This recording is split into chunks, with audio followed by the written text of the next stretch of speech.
पवित्रा का मुंह ढका होने के कारण बावजूद वह पहचान लेता है कि वह पवित्रा ही है, क्योंकि वह इंसान कोई और नहीं बल्कि राधे था।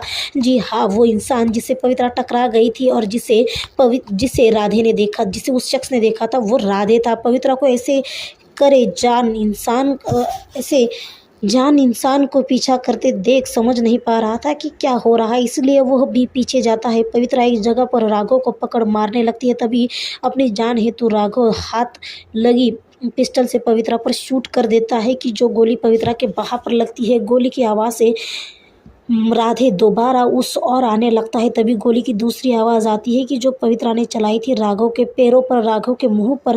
राघव ने किए काले कारनामों का सबूत बांध वह पुलिस को फ़ोन करती है। पवित्रा इस बात से अनजान थी कि राधे उसका पीछा कर रहा है। राघव को मार कर पवित्रा जैसे मुड़ती है, सामने राधे को पाती है, थोड़ा घबरा जाती है पवित्रा, पर तब उस वक्त प्रेम के मौत का मंजर उसकी आंखों के सामने होने के कारण डर से ज़्यादा गुस्सा था और ऊपर से पवित्रा का मुंह ढका था, इसलिए शायद राधे ने उसे पहचाना नहीं। यह समझ पवित्रा शांत रहती है, बात नहीं करती। पर जब राधे कहता है कि वो समझ गए हैं कि वह पवित्रा ही है, तभी भी पवित्रा शांत रहती है। पवित्रा से कोई जवाब न आने के कारण राधे 2 कदम आगे आकर पवित्रा के मुंह का स्कार्फ निकालना चाहता है। तभी पवित्रा हाथ में मौजूद बंदूक राधे के सीने पर तान उसे इशारे से दूर रहने को कहती है।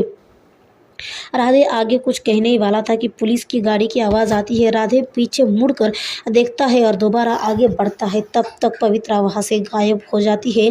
पर राधे को पूरा विश्वास था कि उसने देखी लड़की पवित्रा ही थी। वह सोच में पड़ जाता है, पर उस वक्त उसका वहां से जाना ही सही था, इसीलिए पुलिस वहां तक पहुंचे इससे पहले राधे वहां से चला जाता है। पर पूरी रात इसी सोच में था कि वह लड़की पवित्रा ही थी और उसे यह भी पता था कि उसके हाथ पर चोट लगी है। अपने सवाल की स्कार्फ से मुंह ढकी लड़की पवित्रा ही थी, और अगर वह पवित्रा ही है तो पवित्रा ऐसा क्यों कर रही है, पवित्रा लोगों को क्यों मार रही है। ऐसे कई सारे सवाल राधे को रात भर परेशान करते रहे।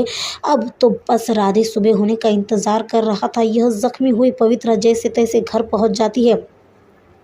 पवित्रा को जख्मी हालत में देख विभूति जी और भारती जी घबरा जाते हैं, लेकिन तुरंत उसे हॉस्पिटल ले जाकर गोली निकाल लेती है। ज़्यादा खून बहने के कारण वजह से पवित्रा को रात में देर हो जाती है। जब होश आता है तब पास बैठी भारती जी को देख वो महसूस करती है मानो उसकी माँ उसके पास हो।